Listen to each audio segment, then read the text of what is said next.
Rejected. The Baha bankruptcy application has been turned down. Increasing the reliability of power, government and PowerSecure signing an agreement today. And the Crown appealing the decision to grant bail in a high-profile murder case. The Bahamas Tonight, the National Report, starts now. Now in HD.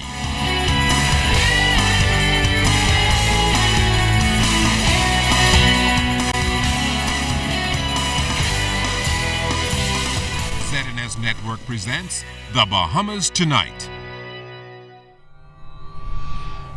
This portion of the news brought to you by BTC Every Day. The court rejects Bahamar's bankruptcy application. Good Wednesday evening, Bahamas. I'm Altaviz Munnings. And I'm Charisma Robinson. Bahamar losing its bid today to have the Bahamian court recognize its bankruptcy Chapter 11 order filed back in June in a U.S. court. The ruling handed down this morning, leaving behind various questions regarding the way forward for Bahamar and its employees. Fern Carey has more. Supreme Court Judge Ian Winder has dismissed Bahamas' application seeking approval of a Chapter 11 bankruptcy order filed in the Delaware court to be recognized in the Bahamas. In his oral ruling this Wednesday, which took less than 10 minutes, Justice Winder also dismissed an originating summons and refused to grant any alternative measures that will protect Bahamar from its creditors, which include Cable Bahamas, BEC, and the Water and Sewage Corporation. Bahamas attorney Roy Sweeting had argued in earlier proceedings that the application should be approved, noting that Bahama filing for Chapter 11 was the best in a bad range of options. However, attorney for China Exim Bank Brian Sims QC contended that by filing for bankruptcy, Bahama was only looking out for itself.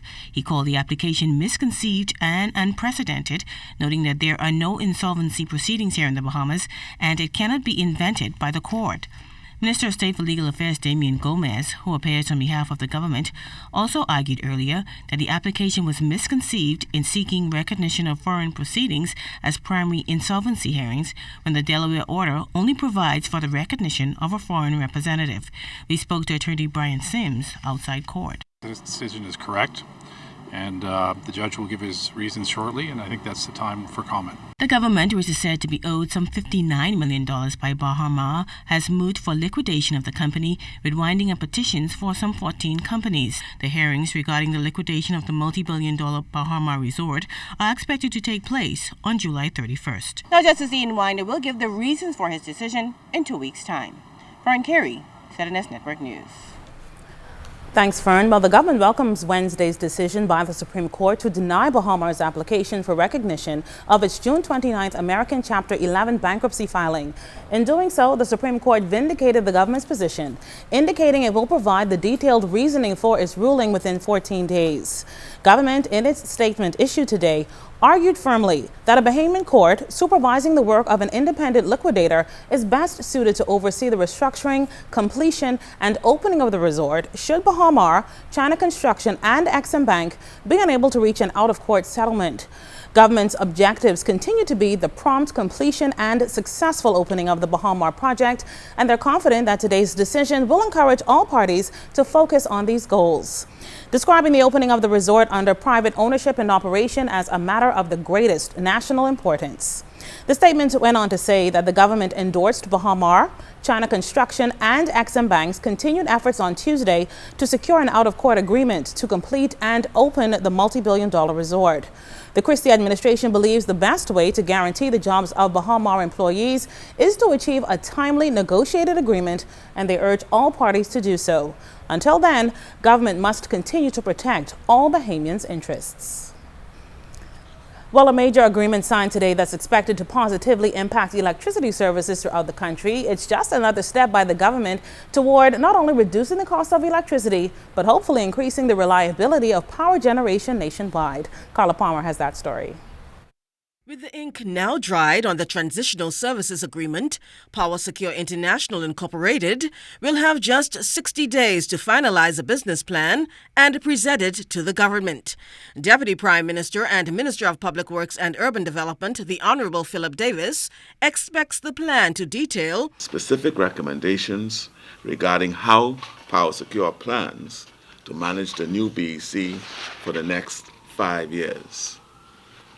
The government has charged PowerSecure with developing a plan that will create efficiencies which will allow for significant reductions in the cost of energy, increased energy security and reliability, environmental responsibility, and increased competitiveness as a country. With the Transitional Services Agreement costing the government some $900,000, Mr. Davis is anticipating value for money from a company distinguished as one of the best in the world. PowerSecure has the technical and financial capacity required to manage the new BEC, and we expect that PowerSecure will be able to extract value from the existing New Providence and Family Island generation assets, and that the company can provide the advanced asset management, efficiency retrofits, improved operating schemes, fuel selection and purchasing schemes that are required to set the new BEC on the course to profitability. Since announced as the preferred bidder last year, April, PowerSecure has reportedly been busy as observers, evaluating its strategy. Chief Revenue Officer of PowerSecure is Ronnie Brannon. We have already started the due diligence to build a world-class business case to make sure that all the decisions are made in the best interest of reliability and lowering the cost of power in the Bahamas. We have gained a lot of traction in the past few days and weeks, and we look forward to continued success as we build this business case in the coming days. The minister with responsibility for BEC says the government's goal remains to deliver to residents a 100% Bahamian-owned world-class electrical utility company offering not only reliable but affordable service. He says the agreement signing brings the reality one step closer. Carla Palmer, ZNS Network News. Government today tabled a bill to extend concessions under the Hawksbill Creek Agreement that apply to licensees of the Grand Bahama Port Authority for 6 months, as those exemptions will expire on August 4, 2015. Prime Minister, the Right Honorable Perry Christie, making the announcement in the House of Assembly this morning, noting that the last extension was signed in 1993 for 22 years, and the original agreement was signed back in 1955. Concessions that would end without the extension include, but are not limited to, no real property tax, personal property tax, and no taxes of any kind on the earnings of the port. A committee was appointed to review and make recommendations on the way forward, but Prime Minister Christie said today that more time is needed to undertake an economic study for the port by international consultants and additional consultation with the stakeholders of BPA. The imminent expiration of these concessions under the Hawksbill Creek Agreement has provided an opportunity for the government to secure a comprehensive set of new arrangements aimed at spurring economic development in Grand Bahama, while at the same time increasing Grand Bahama's contribution to net fiscal receipts on a fairer and more equitable basis, having regard to the interests of the Bahamas as a whole. The Bahamas and the United States of America Foreign Account Tax and Compliance Agreement Bill, better known as FATCA, has been passed in the House of Assembly. Leading off debate this morning was Minister of State for Finance, the Honorable Michael Halkitis, and the Minister of Financial Services, the Honorable Hope Strawn, who both noted the importance of the bill to the U.S. as it wants to ensure that all of its citizens with financial assets worldwide report on them and pay their taxes. Also contributing was former Minister of Financial Services and the Member of Parliament for Elizabeth, Ryan Pinder, who was instrumental in executing much of the groundwork for the bill's development. He noted that the Bahamas plays a major role in the key provision of the agreement. The U.S. Treasury updated its annexes on FATCA exemptions in the model agreements to reflect language that was drafted the night before between the Bahamas and the United States to provide a sponsored exemption for trusts, Mr. Speaker. Again, the Bahamas leading the way internationally, drafting the language, and we hear discussion about sovereignty in our own country with authorities from the United States, that made its way into every single FATCA agreement signed by every single country worldwide, Mr. Speaker. Also from Parliament today, Deputy Prime Minister the Honourable Philip Davis poked holes at that leaked Auditor General's report on the small home repair program conducted by Urban Renewal. He tabled an independent technical report that focused on homes that the Auditor General's report determined little or no work had been done to when monies were paid. Davis said that the technical team found that almost 95% of all repairs were completed, and in many cases the contractors went beyond the scope of work to effect repairs.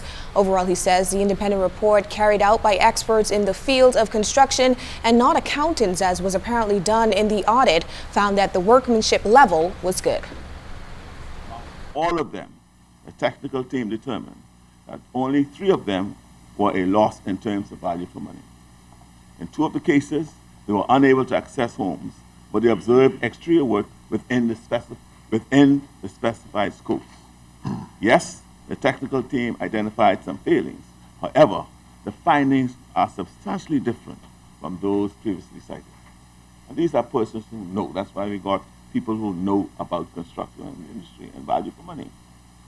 The technical team completed the assessment of their sample.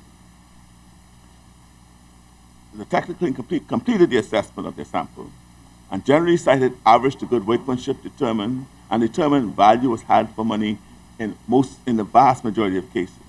In some instances, Mr. Speaker, as I noted, we got even more than we bargained for. We've got one more item to tell you about from the House of Assembly, and it involves labor.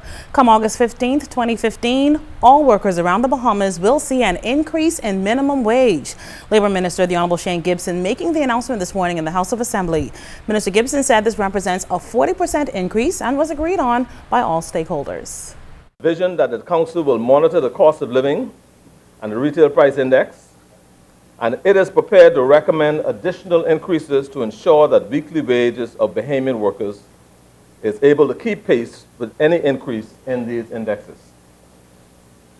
Our research has confirmed that despite the false rumors that an increase in the minimum wage will lead to higher levels of unemployment, this notion, Mr. Speaker, should be rejected. In fact, Mr. Speaker, in the Caribbean and Latin America and the United States, the increase in minimum wage has had a positive effect on the growth of the economy.